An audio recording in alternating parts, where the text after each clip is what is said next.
Kesaktian Jokowi ini yang paling ditakuti oleh musuh-musuh Prabowo. Kalian siap untuk mengetahuinya.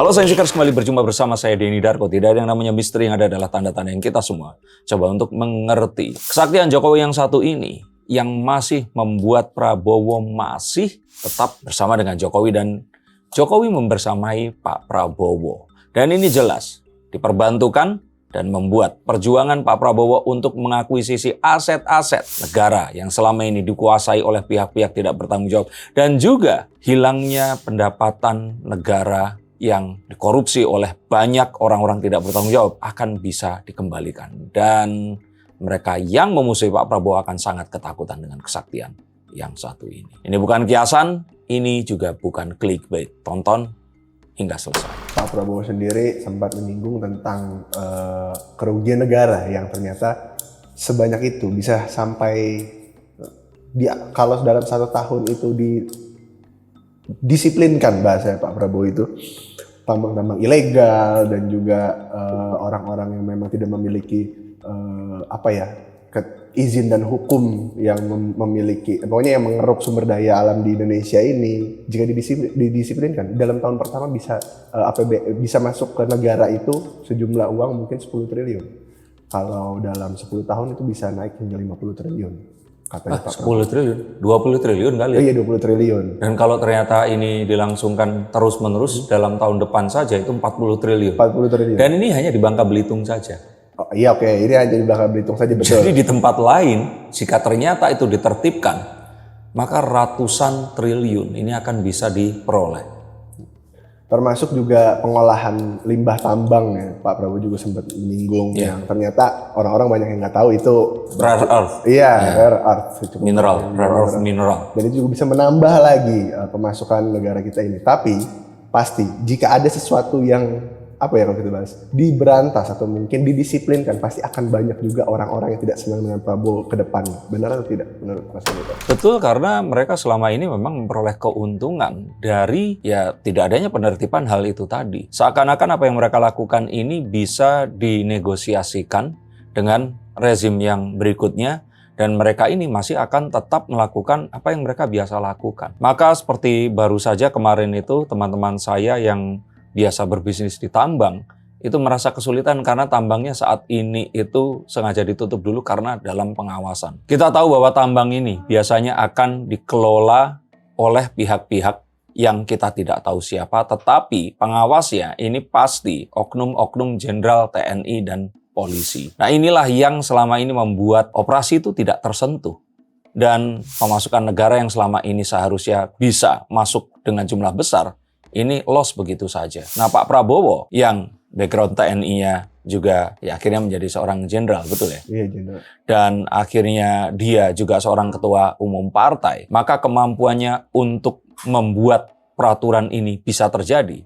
Ini berbeda dengan presiden sebelumnya yang hanya petugas partai. Dan sebelumnya lagi Pak SBY, ya betul beliau adalah seorang ketua umum partai, tapi di saat itu kondisinya kan nggak seperti sekarang di mana Pak Prabowo ini kalau menurut saya memiliki satu kenekatan yang lebih. Kalau Pak SBY kan dia lebih berhati-hati, menjaga hubungan juga antara Indonesia dan Amerika dan negara yang lainnya.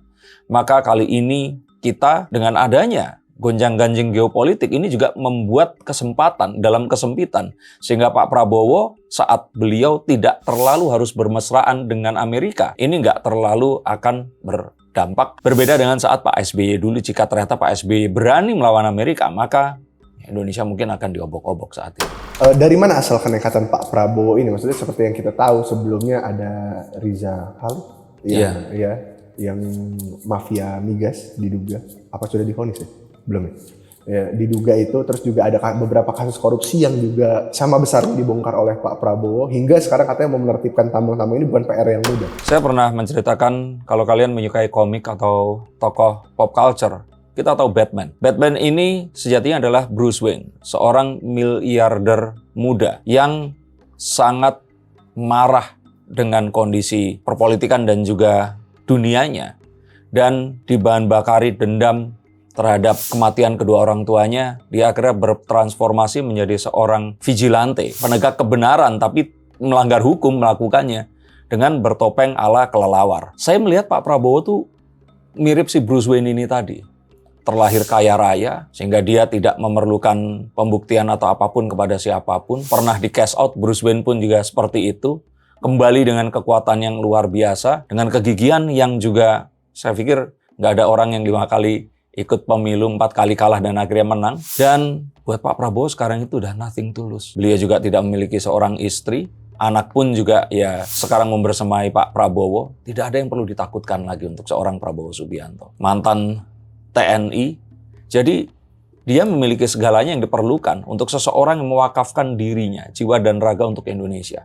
Bahkan mewakafkan hartanya juga. Maka ini tidak terjadi di hal-hal yang sebelumnya. Jika Pak SBY masih ada Bu Ani yang terus membisiki mungkin untuk lebih berhati-hati. Pak Prabowo ini sudah orang yang kalau saya kira yang paling nekat yang ada. Dan kenekatannya ini menjadi satu hal positif untuk bangsa Indonesia. Dan kita lihat kemarin saat beliau juga menghadiri forum internasional di PBB, walaupun ada pro kontra tentang speech beliau dan sebagainya, tapi kita tahu Pak Prabowo di sini menyuarakan sesuatu yang terlihat sangat tulus, keluar dari hati. Dan saat ini pun, saat beliau melihat kondisi Indonesia dengan segala paradoksnya, menurut penglihatan beliau seperti itu, beliau ingin agar Indonesia ini enggak, paradoks itu kan sesuatu yang bertentangan. Negaranya itu kaya, kenapa penduduknya miskin?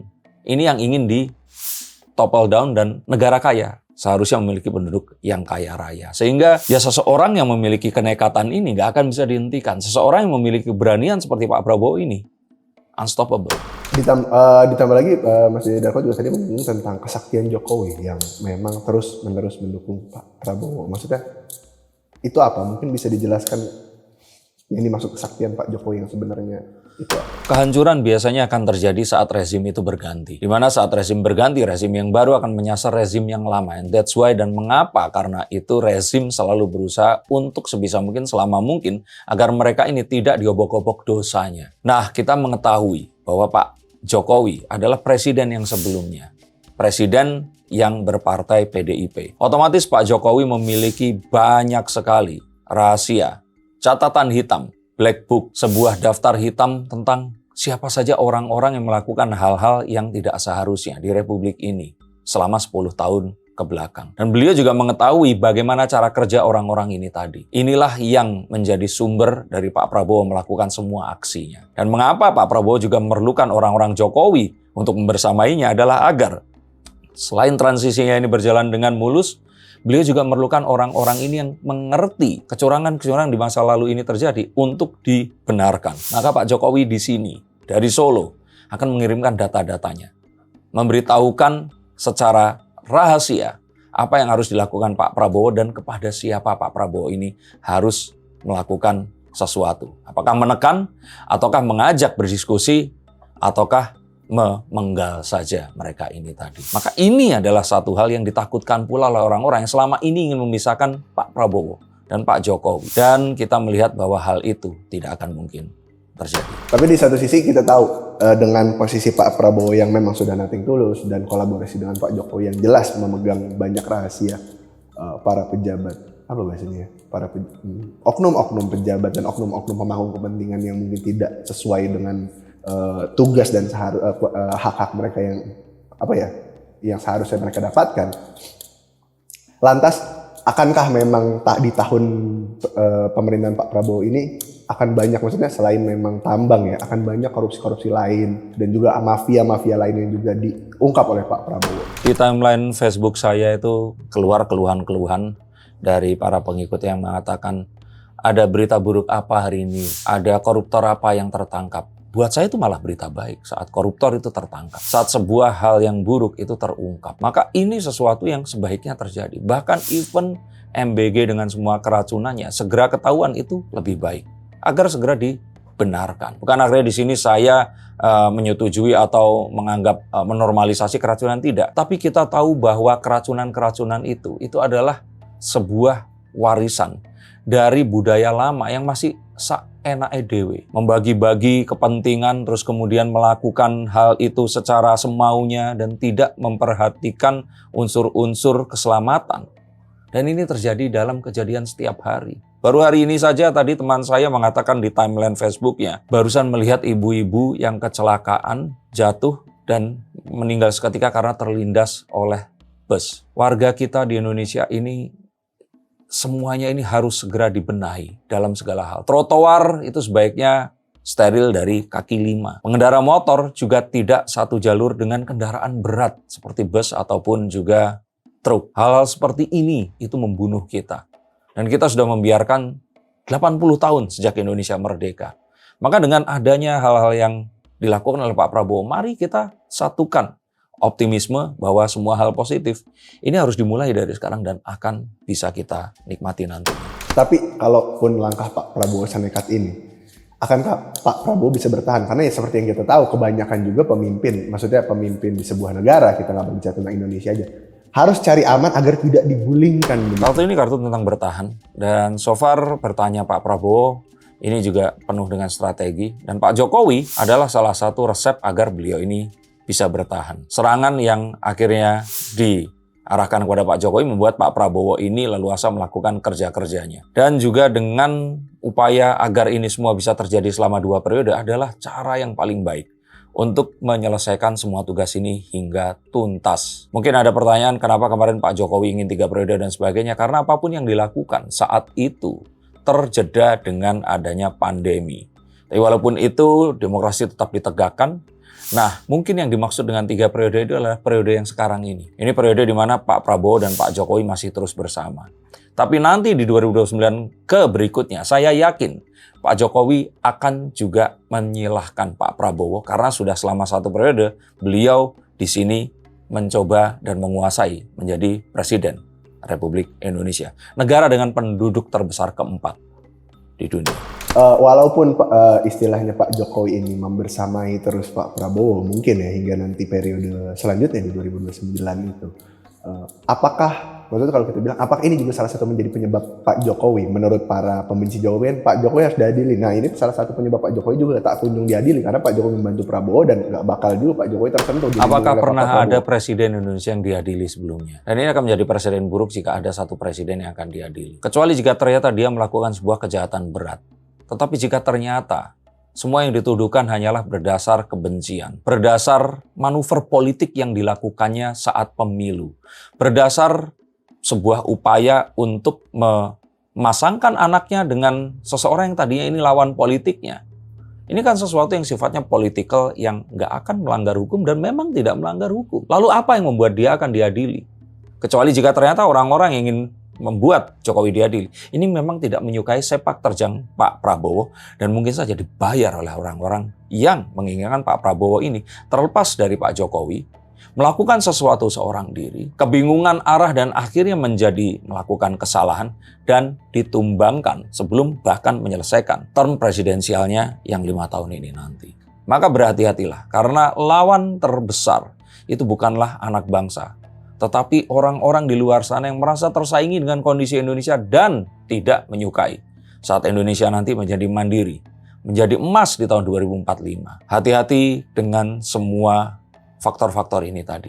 Dan mereka mempergunakan anak bangsa yang tidak mengetahui apa-apa, yang mereka ini sangat-sangat naif di bidang hak asasi manusia, demokrasi, tata negara dan hukum, penegakan pemeliharaan alam dan lingkungan, serta hal-hal lain, isu global yang dihembuskan untuk mencederai program-program dengan nation interest yang sangat luar biasa. Terima kasih telah menonton konten ini hingga usai. Ingat bahwa kita sudah berada di jalan yang benar. Jika ada sesuatu yang akan bisa menggagalkannya, ini hanyalah kita sendiri dengan kebodohan kita.